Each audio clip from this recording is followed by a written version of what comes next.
जब हम जेई की प्रिपरेशन कर रहे होते हैं उसके चार मेन जो फाउंडेशनल पिलर्स होते हैं चार होते हैं जो कि हम स्टार्ट करते हैं कि थ्योरी की अंडरस्टैंडिंग होनी चाहिए सबसे पहले तो। और फिर सेकंड होता है कि उस अंडरस्टैंडिंग को हम मैथमेटिकली न्यूमेरिकल सॉल्व करने में यूज कर पा रहे हैं या नहीं कर पा रहे हैं। थर्ड हो गया कि क्या हम उन टॉपिक्स को बार बार रिवीजन की तरफ लेकर के जा रहे हैं या नहीं लेकर के जा रहे हैं, क्योंकि हमारा ब्रेन ऑब्वियसली एक बार में तो चीजें रिटेन नहीं कर पाएगा, तो हमें बार बार विजिट करना पड़ेगा, बार बार उनको अपनी विजन में लाना पड़ता है। और चौथा जो एक फाउंडेशनल पिलर हो जाता है विच इज की मॉक्स होते हैं।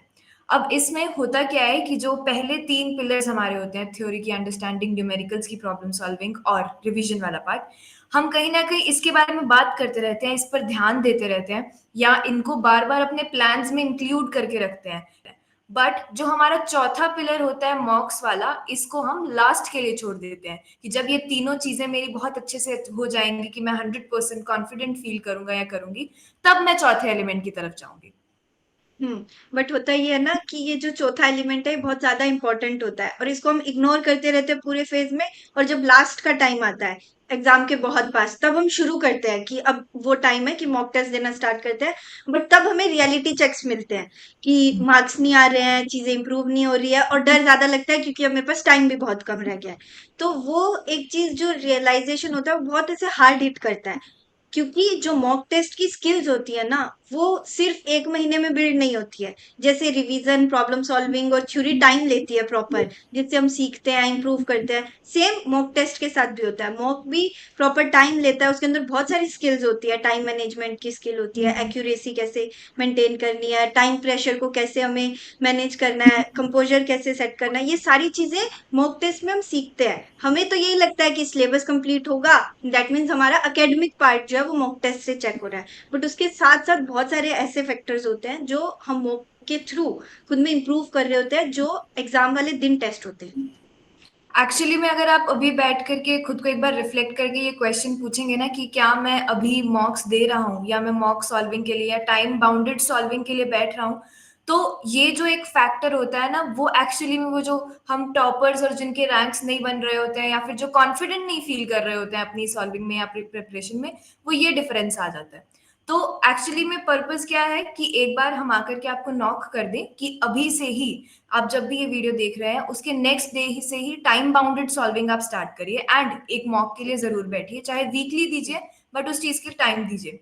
दो रीजंस हैं जो मेजरली उसके लिए इंपॉर्टेंट हो जाते हैं कि हम अभी ही क्यों शुरू करें। एक तो जो अभी डिस्कस कर रहे थे हम कि वो जो स्किल्स हैं वो अचानक से नहीं बनती हैं, हम्म। वो लास्ट के एक मंथ में नहीं बन सकती है। अब क्योंकि जो ये हम पिलर डिस्कस कर रहे थे मॉक वाला, ये एग्जाम से सबसे क्लोजेस्ट रिजेम्बलेंस रखता है, क्योंकि बाकी सब चीजें हो गई कि T is equal to zero से चलते चलते चलते चलते चलते, बट मॉक इज लाइक कि ऑलमोस्ट सिमिलर टू एग्जाम। तो हम्म। अब एग्जाम के लिए हम बाकी चीजें कर रहे हैं, तो जो एग्जाम्स की सबसे क्लोजेस्ट चीज है उसको तो हम लास्ट के लिए नहीं छोड़ सकते है ना। तो एक ये फैक्टर हो जाता है कि वो स्किल्स हम सिर्फ एक महीने में, या सिर्फ अगर आप सोच रहे हैं कि बाकी तीनों चीजों को डन करने के बाद उस पर ध्यान देंगे, तो वो नहीं हो सकती है। और फिर जो सेकंड एक इम्पॉर्टेंट रीजन हो जाता है मॉक्स को अभी स्टार्ट करने का, वो हो जाता है कि mock analysis. Mock mock analysis. Analysis बहुत ज्यादा इंपॉर्टेंट होता है, क्योंकि मॉक की स्किल्स आप तभी इंप्रूव करोगे जब आप उनको चेक करोगे कि कहाँ कहाँ मुझसे गलतियां हो रही है, क्या क्या मैं मिस्टेक्स कर रहा हूँ। ये सारी चीजें जो हम देखते हैं ना कि मॉक में स्कोर नहीं बढ़ रहा बल्कि मेरा सिलेबस कंप्लीट है, उसके बहुत सारे ऐसे रीजंस होते हैं जो एकेडमिक होते ही नहीं है, वो नॉन एकेडमिक भी होता है। बहुत बार आप पैनिक कर जाते हो एग्जाम में, इसलिए आपसे क्वेश्चन नहीं बनते हैं। आते हुए क्वेश्चन में सिली मिस्टेक कर देते हो, इसलिए गलतियां ज्यादा होती है और नेगेटिव ज्यादा होते हैं। तो ये सारी चीजें एनालाइज करनी होती है, और ये आप एनालाइज करते हो अपने मॉक्स के थ्रू। और जैसे ये एनालाइज करते हो तब आप चीजों को इम्प्रूव करना सीखते हो। तो मॉक एनालिसिस बहुत इंपॉर्टेंट होता है, क्योंकि जब आप मॉक दोगे तब आपको पता चलेगा कि एग्जाम लाइक एक्सपीरियंस कैसा फील होता है, उसमें क्या क्या चीजें होती है। उसके बाद उसका जो इम्पैक्ट है, चाहे वो स्कोर से आप देख रहे हो, चाहे आप उसको एनालाइज कर रहे हो, देन आप उसको चेक करोगे कि क्या गलतियां हो रही है, और देन आप उस पर इम्प्रूव करोगे, और तभी आपकी वो स्किल्स जो है वो बिल्ड होंगी।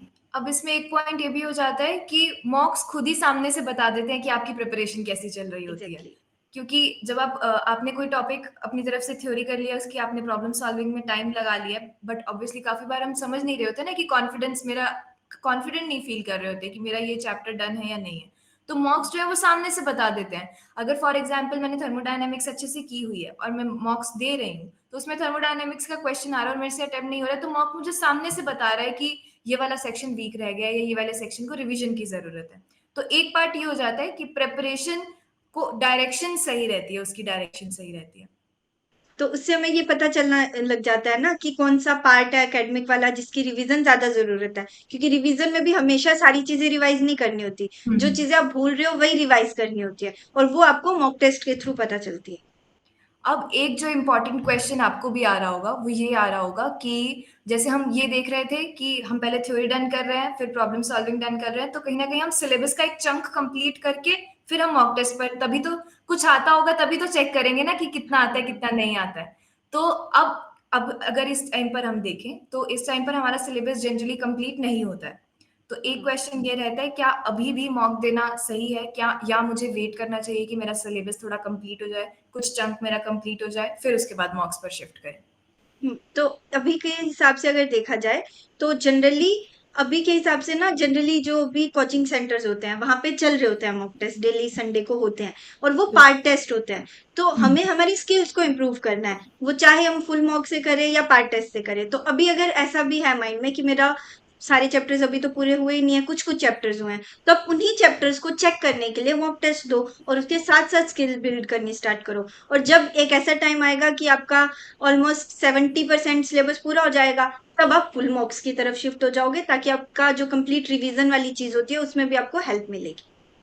तो अभी इस पूरी वीडियो से एक चीज तो ये निकलती है कि वीकली एटलीस्ट बैठ करके 3 घंटे का एक मॉक सिटिंग लगाओ। एंड सिर्फ ये नहीं कि वीकली ही बैठना है, जो नॉर्मल दिन में भी हम प्रॉब्लम सॉल्विंग कर रहे होते हैं ना, उसको भी टाइम बाउंडेड करने की कोशिश करनी है। क्योंकि उसी में आप एक्चुअली में समझ पा रहे होगे कि आप प्रेशर किस तरीके से हैंडल करते हो या आपका सिलेक्शन ऑफ क्वेश्चंस कैसे चल रहा होता है। अगर आपको पता है कि आपको फॉर एग्जाम्पल किसी चैप्टर के 20 क्वेश्चंस लगाने हैं, कोई मटेरियल आप सॉल्व कर रहे हो, तो उसको टाइम बाउंडेड कर दो ना कि मेरे को 20 क्वेश्चंस हैं, ओके मैं आधे घंटे में सॉल्व करने की ट्राई करने वाला हूँ, या 45 मिनट्स।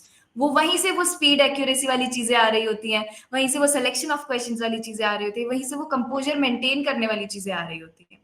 सो ओवरऑल यही है कि मॉक देना एक्चुअली में अभी से स्टार्ट कर देना चाहिए। अभी now it is the right time to actually start giving मॉक्स।